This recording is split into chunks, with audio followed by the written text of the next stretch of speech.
বিসমিল্লাহির রহমানির রহিম। আসসালামু আলাইকুম। Welcome to digital education Bangladesh. প্রিয় শিক্ষার্থীবৃন্দ, আজকে আমরা শিখব কর্মমুখী প্রকৌশল শিক্ষা ৩ অষ্টম শ্রেণীর দ্বিতীয় অধ্যায় অনুশীলনী ২ এর সংক্ষিপ্ত প্রশ্নের উত্তর। তো সংক্ষিপ্ত প্রশ্নগুলো কি কি? যে এখানে ৯টি প্রশ্ন আছে। ১ নম্বর প্রশ্ন হলো হ্যাকসহ বলতে কি বোঝায়। হ্যাকসের অংশগুলোর নাম লেখো। কাটার সময় ব্লেডে যাতে বেশি গরম না হয় তার জন্য কি ব্যবস্থা গ্রহণ করা হয়। অ্যাডজাস্টেবল হ্যাকসহ ফ্রেমের সুবিধাগুলো কি কি? হ্যাকসহ ব্লেডের স্পেসিফিকেশন কি কি বিষয়ের উল্লেখ থাকে। হ্যাকসহ ব্লেডের সেটিং সঠিক না হলে কি কি অসুবিধা হতে পারে। ৭ নম্বর প্রশ্ন হলো একটি ব্লেডের গায়ে লেখা আছে ৩০০ মিমি, ২০ মিমি, 0.063 মিমি এবং ৩২ টিপিআই এর অর্থ কি। ৮ নম্বর প্রশ্ন হলো জুনিয়র হ্যাকসহ কোথায় ব্যবহৃত হয়। ৯ নম্বর হলো ব্লেড নির্বাচনের বিবেচ্য বিষয়গুলো কি কি। আমরা পর্যায়ক্রমে একটা একটা করে প্রশ্ন আমরা উত্তর শিখবো, কেমন। ১ নম্বর প্রশ্ন হচ্ছে হ্যাকসহ ব্লেড বা হ্যাকসহ বলতে কি বোঝায়। উত্তর হলো হ্যাকসহ হলো একটি হস্তচালিত যন্ত্র যা ধাতু বা অন্যান্য শক্ত পদার্থ কাটার জন্য ব্যবহৃত হয়। ২ হলো হ্যাকসহ এর অংশগুলোর নাম লেখো। উত্তর হচ্ছে এটি হ্যাকসহ এর প্রধান অংশগুলো হলো ফ্রেম, ব্লেড, উইং নাট, হাতল এবং হ্যাকসহ ব্লেড। এই ৫টি হলো মেইন অংশ। ৩ নম্বর হচ্ছে কাটার কাজ সময় ব্লেড যাতে বেশি গরম না হয় তার জন্য কি ব্যবস্থা গ্রহণ করা হয়।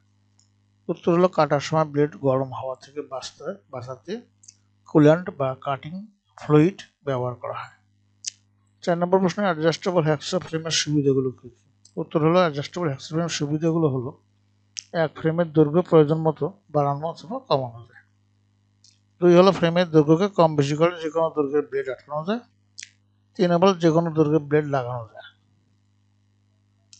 ৫ নম্বর প্রশ্ন ছিল হ্যাকসহ ব্লেডের স্পেসিফিকেশন কি কি বিষয়ে উল্লেখ থাকে।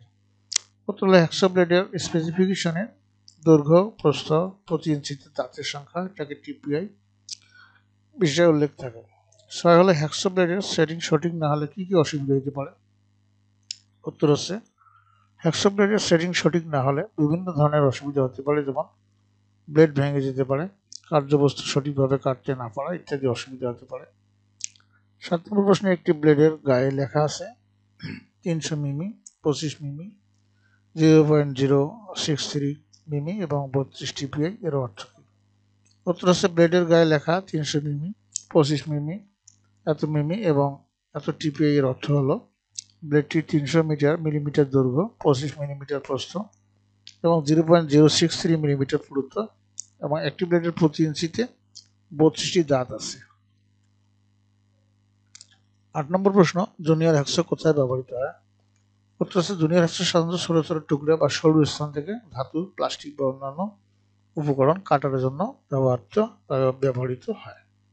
৯ নম্বর প্রশ্ন ব্লেড নির্বাচনের বিবেচ্য বিষয়গুলো কি কি। উত্তর হচ্ছে সাধারণত ব্লেডের উপাদান, ধারালো হওয়া, স্থায়িত্ব এবং ব্যবহারের উদ্দেশ্য বিবেচনা করা হয়। প্রিয় শিক্ষার্থীবৃন্দ, তোমাদেরকে থ্যাংক ইউ। পরবর্তীতে আমরা রচনামূলক প্রশ্ন উত্তর নিয়ে আলোচনা করব। তোমরা সাথেই থাকো, উপকৃত হবে ইনশাআল্লাহ। তোমাদের সর্বাঙ্গীন মঙ্গল কামনা করে আজকে এখানে বিদায় নিচ্ছি। খোদা হাফেজ।